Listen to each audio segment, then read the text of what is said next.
விடாமுயற்சி இதுவரையும் 9 நாளில் எவ்வளோ உலகம் முழுக்க வசூல் பண்ணியிருக்கு, தமிழ்நாட்டில் எவ்வளோ, மற்ற ஸ்டேட்ஸில் எவ்வளோ, அதே மாதிரியே இந்த படம் இப்போதைக்கு வசூல் ரீதியாக ஒரு பெரிய இம்ப்ரூவ்மெண்ட் தேவைப்படுது. அது இருக்கா இல்லையா அப்படிங்கிறத நம்ம பார்ப்போம்.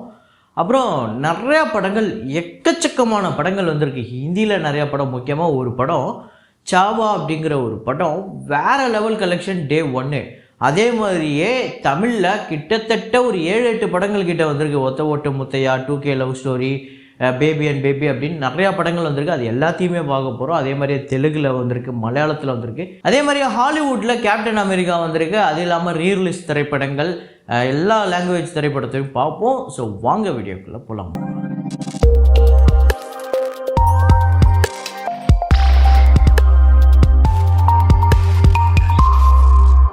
நேற்று நான் வீடியோ போடலை, முந்தாநேற்று வீடியோ போட்டதில் ஒரு ஃப்ரேம் ஒன்று வச்சுருந்தேன். அதுக்கு நிறையா பேர் கரெக்டான பதில் சொல்லியிருந்தீங்க. அது என்ன ஃப்ரேம், என்ன ஆன்சர் அப்படிங்கிறத இப்போ பார்த்துட்டு வாங்க.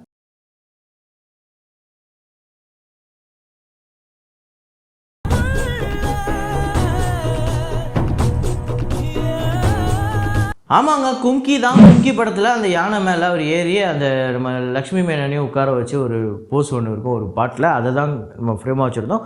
அதை கரெக்டாக கெஸ் பண்ண முதல் 5 பேர் GS channel Tamil, Balaji Vicky, Arulraj, APG மெக்காரேனா அப்படிங்கிறவங்க, அப்புறம் ஜெரி ஷான்லி. இந்த 5 பேர் தான் முதல்ல கரெக்டாக கெஸ் பண்ணியிருக்காங்க. இன்றைக்கி ஒரு ஃப்ரேம் ஒன்று வச்சுருக்கேன். அது என்ன ஃப்ரேம், என்ன படம் அப்படிங்கிறத கெஸ் பண்ணுங்கள்.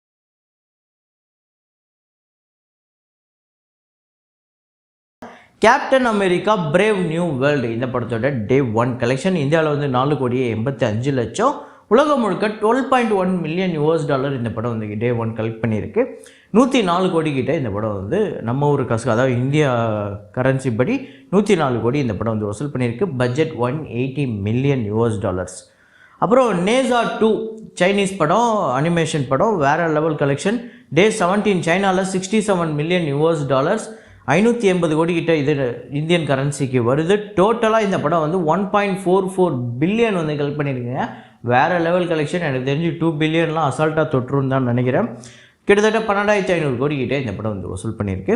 அப்புறம் இன்டர்ஸ்டெல்லார் ரீரிலீஸ் இந்த படத்தோட டே 8 1,75,00,000, டோட்டலாக 21,26,00,000 சரியான கலெக்ஷன் எடுத்திருக்கு இன்டர்ஸ்டெல்லார் ரீரிலீஸ். ஆனால் சனம் தேரி கசம் வேறு லெவல் வசூல் அப்படின்னு சொல்லலாம். டே 8 3,43,00,000, வேர்ல்டு வைடு 32,08,00,000 இந்த படம் வந்து வசூல் பண்ணியிருக்கு ரீரிலீஸில்.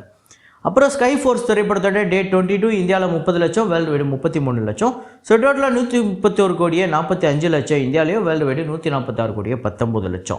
தேவா திரைப்படத்தோட டே 15 இந்தியாவில் 12,00,000, வேர்ல்டு வைடு 15,00,000. ஸோ டோட்டலாக 40,03,00,000 இந்தியாவிலையும், வேர்ல்டு வைடு 53,82,00,000.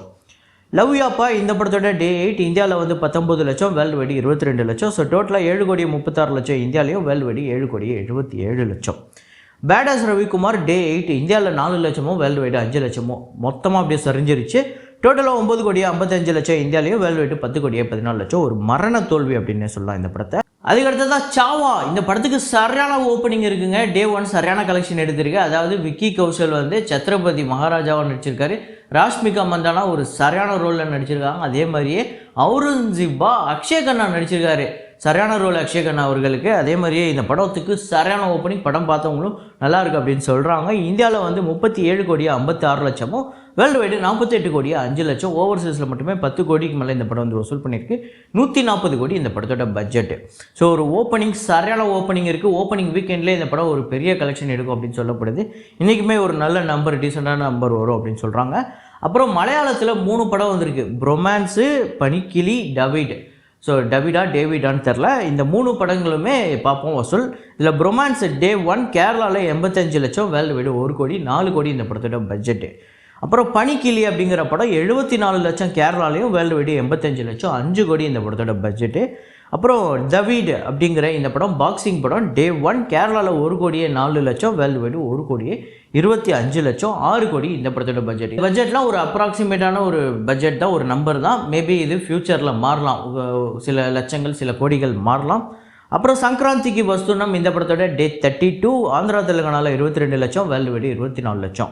ஸோ டோட்டலாக 192,80,00,000 ஆந்திரா தெலுங்கானாலையும், வேர்ல்டு வைடு 250,19,00,000. தண்டல் திரைப்படத்தோட டே 8 ஆந்திரா தெலுங்கானாவில் 2,85,00,000, தமிழ்நாட்டில் 8 லட்சம், கர்நாடகாவில் 18 லட்சம், கேரளாவில் 2 லட்சம், ரெஸ்ட் ஆஃப் இந்தியாவில் 9 லட்சம், ஓவர்சீஸில் 30 லட்சம். டோட்டலாக வேர்ல்டு வைடு 3,52,00,000 வந்து வசூல் பண்ணியிருக்கு 8வது நாள். டோட்டலாக இந்த படம் வந்து 8 நாள் கலெக்ஷன் ஆந்திரா தெலுங்கானாவில் மட்டுமே 50 கோடியை கடந்திருக்கு, 51,85,00,000. தமிழ்நாட்டில் 1,47,00,000, கர்நாடகாவில் 5 கோடியை கடந்திருக்கு, 5,01,00,000, கேரளாவில் 24 லட்சம், ரெஸ்ட் ஆஃப் இந்தியாவில் 1,13,00,000, ஓவர்சீஸில் 17,38,00,000, வேர்ல்டு வைடு 77,08,00,000. ஆல்ரெடி இந்த படம் வந்து ஒரு ப்ராஃபிட் படமாகவே அமைஞ்சிருக்கு. ஆல்ரெடி இந்த படம் ஒரு சூப்பர் ஹிட் படமாக அமைஞ்சிருக்கு. இது பிளாக் பஸ்டர் அமைய போதான்னு இனிமேல் வரப்போகிற நாட்களில் வரக்கூடிய வசூலை வச்சு தான் சொல்ல முடியும். சரியான ஹிட்டாக அமைஞ்சிருக்கு இந்த 8 நாள்லேயே இந்த படம். அப்புறம் லைலா அப்படிங்கிற ஒரு படம், தெலுங்கு திரைப்படம், நேற்று ரிலீஸ் ஆகிருக்கு. 17 கோடி இந்த படத்தோட பட்ஜெட். ஆந்திரா தெலுங்கானாவில் டே 1 1,42,00,000, வேர்ல்டு வைடு 1,80,00,000. அடுத்ததான் நேற்று ரிலீஸ் ஆன தமிழ் படங்கள். இதில் வந்து கிட்டத்தட்ட 8 படம் ரிலீஸ் ஆகிருக்கு. அதில் ஒன்று ஒன்றா பார்த்துருவோம். இதில் முதல் படம் வந்து அது வாங்கினா இது இலவசம் அப்படின்னு ராமர் அவர்கள் ஹீரோவாக நடித்த படம். அவர் விஜய் டிவியில் வரும்போது அதுக்கு ஒரு பெரிய வரவேற்பு இருந்தது. அவர் ஹீரோவாக ஒரு படம் நடித்து அது காமெடி படமாக இருந்தாலுமே தேட்டரில் போய் மக்கள் பார்ப்பாங்களா அப்படின்னா பார்த்துருக்காங்க. 65,000 ரூபாய்க்கு பார்த்துருக்காங்க முதல் நாள் இந்த படத்தை. 1.5 கோடி பட்ஜெட்டு. ஸோ ஒரு மோசமான கலெக்ஷன். அடுத்ததாக தினசரி அப்படிங்கிற ஒரு படம், ஸ்ரீகாந்த் அவர்களோட திரைப்படம். அந்த ஹீரோயின் தான் அந்த படத்தோட ப்ரொடியூசர் அப்படின்னு நினைக்கிறேன். அந்த படத்தோட பட்ஜெட் பார்த்திங்க அப்படின்னா 2.5 கோடி. முதல் நாள் வசூல் வந்து 1,20,000 கிட்ட வந்திருக்கு.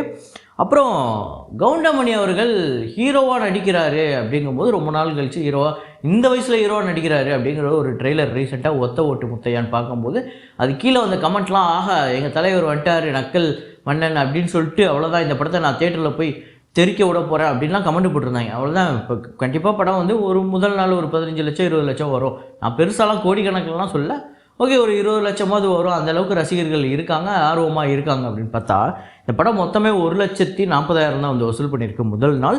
இந்த படத்துக்குமே 2,80,00,000 பட்ஜெட்டு. ஸோ கிட்டத்தட்ட அந்த 3 கோடி கிட்ட வந்திருக்கு. கண்ணீரா அப்படிங்கிற ஒரு படம், இந்த படத்துக்கு வந்து 45,000 தான் வந்து வசூல் பண்ணியிருக்கு. 1.5 கோடி இந்த படத்தோட பட்ஜெட். காதல் என்பது பொது உடைமை அப்படிங்கிற படம், வினித் அவர்கள் நடிச்சிருக்காரு. இந்த படத்தோட டே 1 கலெக்ஷன் 3.5 லட்சம் கிட்ட வந்திருக்கு. 4 கோடி இந்த படத்தோட பட்ஜெட். அடுத்ததாக ஃபயர் அப்படிங்கிற ஒரு படம், பாலாஜி முருகதாஸ், ரச்சிதா, இன்னும் சில பிக் பாஸ் கண்டெஸ்டன்ஸ், இன்னும் சில நடிகர்கள். ஆக்சுவலாக இந்த படம் வந்து மீதி படங்கள் இப்போ நம்ம சொன்ன படங்களை விட இந்த படத்துக்கு ஆக்சுவலாக வசூல் அதிகமாக இருக்குது. 8 லட்சம் வந்து வசூல் பண்ணியிருக்கு இந்த படம். இந்த படத்தோட பட்ஜெட் 5 கோடி. இந்த படம் மற்ற படங்களை விட மக்கள் ஏன் இந்த படத்துக்கு ஆர்வம் காட்டுறாங்க அப்படிங்கிறது எனக்கு தெரியல. நீங்களே தெரிஞ்சால் கமெண்ட்டில் போடுங்க. அப்புறம் baby and baby, so Sathyaraj, Jai, இன்னும் சில நிறையா நடிகர்கள், ஒரு குடும்ப திரைப்படம். டே 1 தமிழ்நாட்டில் 11 லட்சம், வேர்ல்டு வைடு 12 லட்சம். இந்த படத்துக்குமே 5 கோடி பட்ஜெட். அப்புறம் 2K லவ் ஸ்டோரி, சுசீந்திரன் அவர்களோட இயக்கத்தில் வந்த திரைப்படம். டே 1 தமிழ்நாட்டில் 21 லட்சம், வேர்ல்டு வைடு 24 லட்சம், பட்ஜெட் 6.5 கோடி. இந்த எல்லா திரைப்படங்களுமே கிட்டத்தட்ட இந்த 8 திரைப்படங்களுமே ஒரு மோசமான வசூல் தான். அதில் கொஞ்சம் கம்பேர் பண்ணும்போது இந்த 2K லவ் ஸ்டோரி ஓகே அப்படிங்கிற மாதிரி ஒரு கலெக்ஷன் எடுத்திருக்கு. இருந்தாலும் இது பத்தாது இந்த படத்தோட பட்ஜெட்டுக்கு, ஏன்னா இன்னும் எடுக்க வேண்டியது இருக்குது. ஆனால் குடும்பஸ்தன் 22வது நாள் கலெக்ஷன் இந்த எல்லா படங்களையும் சேர்த்து வச்சு கவுண்ட் பண்ணால் கூட அதோட அதிகமாக தான் இருக்குது நம்ம குடும்பஸ்தன் திரைப்படத்தோட 22வது நாள் வசூல். ஸோ தமிழ்நாட்டில் 44 லட்சம், வேர்ல்டு வைடு வந்து 49 லட்சம் 22வது நாள். டோட்டலாக வந்து 22 கோடியே 87 லட்சம் தமிழ்நாட்டிலையும், வேர்ல்டு வைடு 24 கோடியே 95 லட்சம், கிட்டத்தட்ட 25 கோடியை நெருங்குது. மணிகண்டன் அவர்களோட கெரியரில் ஒரு 25 கோடி திரைப்படம் முதல் படமாக இந்த குடும்பஸ்தன் அமையுது. அப்புறம் விடாமுயற்சி திரைப்படத்தோட டே 9 தமிழ்நாட்டில் 2 கோடியே 5 லட்சம், ஆந்திரா தெலுங்கானாவில் 17 லட்சம், கர்நாடகாவில் 22 லட்சம், கேரளாவில் 16 லட்சம், ரெஸ்ட் ஆஃப் இந்தியாவில் 14 லட்சம், ஓவர்சீஸில் 60 லட்சம், வேர்ல்டு வைடு 3 கோடியே 34 லட்சம் இந்த படம் வந்து வசூல் பண்ணியிருக்கு டே 9. ஆக்சுவலாக ஒரு பெரிய ஹோல்டு இருக்கா அப்படின்னு கேட்டால் ஹோல்டு இல்லை. அதே நேரத்தில் இந்த வீக் டேஸில் இந்த விடாமுயற்சி படத்தோட கலெக்ஷன் ரொம்ப ட்ராப் ஆகி தான் இருக்குது. இந்த படம் இந்த சாட்டர்டேவும் சண்டேவும் எப்படி கலெக்ட் பண்ண போகுது அப்படிங்கிறது தான் பெரிய விஷயமே. ஸோ டோட்டலாக இது வரையும் 9 நாள் கலெக்ஷன் தமிழ்நாட்டில் 76 கோடியே 31 லட்சம், ஆந்திரா தெலுங்கானாவில் 3 கோடியே 14 லட்சம், கர்நாடகாவில் 9 கோடியே 21 லட்சம், கேரளாவில் 3 கோடியே 59 லட்சம், ரெஸ்ட் ஆஃப் இந்தியாவில் 1 கோடியே 92 லட்சம், ஓவர்சீஸில் 41 கோடியே 74 லட்சம், வேர்ல்டு வைடு இந்த படம் 135 கோடியே 91 லட்சம் இந்த படம் வந்து வசூல் பண்ணியிருக்கு. இப்போ சொல்லுங்கள், இந்த படம் இந்த சாட்டர்டே சண்டேவை தாண்டி இந்த படம் லைஃப் டைம் கலெக்ஷன் எவ்வளோ எடுக்கும்னு நீங்கள் நினைக்கிறீங்க அப்படிங்கிறதையும் கமெண்ட்டில் போடுங்க. ஸோ இதே மாதிரி ஒரு வீடியோவில் இதே மாதிரி கலெக்ஷன் ரிப்போர்ட்டில் மீண்டும் நான் உங்களை சந்திக்கிறேன். Signing off Rahman.